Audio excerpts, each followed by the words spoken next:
In the past few months guys, marami nga po ang nagko-comment sa aking video about Rocket PH dito sa aking YouTube channel. Kung ilang weeks ba or days ma-approve yung product listing nila sa Rocket PH. So that time ay chinek ko din kasi gusto ko siyang i-try. Kasi before, bago nangyari yon ay wala namang approval kung mag-upload ka ng panibagong product listing. So bagong ano lang yata nila, bagong terms. So, nung tinry ko, I was not able to upload a new product. Sabi sa June 1 pa daw, babalik yung pwede kang mag-upload ulit ng digital products. So, pinaliban ko muna. And right now, gusto ko siyang i-try, gusto kong subukan din kasi pwede na tayo mag-upload ng panibagong digital products sa ating Rocket page. So, since meron nga akong panibagong digital products na gusto kong ibenta sa Rocket page, and gusto ko din malaman kung ilang days, ilang weeks, or ilang hours ba siya ma-approve. Kasi marami sa inyo sa comment section nag-share na yung iba ay inaabot na ng ilang linggo, hindi pa din siya na-approve. So, let us see guys. Right now, sa aking screen, you will see here my latest digital product which is the Digital Success Vault. Ayan. And digital downloads nga ito. Tapos, nag-provide na din ako ng descriptions. So, nasa 1,000 characters lang yung limit dito. And then, sa featured photos, napansin ko, limit na lang sila ng 3 photos. Which is before, sa pagkaalala ko ay you can provide at least 3 or 5 photos. If hindi ako nagkamali, no? And also, yung asset. So, i-redirect ko si customer. Pagkatapos niya magbayad, i-redirect ko siya dito sa link na ito. So, ang link na ito ay naka-integrate siya sa aking system.io account. So, bale, dito siya sa aking, here you go. Ito po yung link, view funnel step.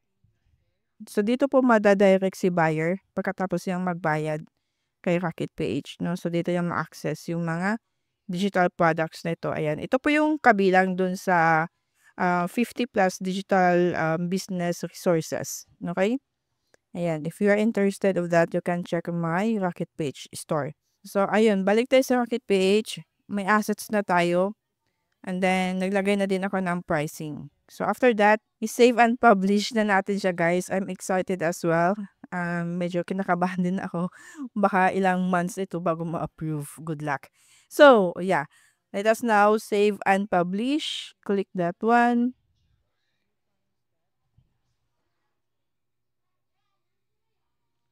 See, your product is under review. Your product is currently being reviewed by our team to ensure it meets our guidelines.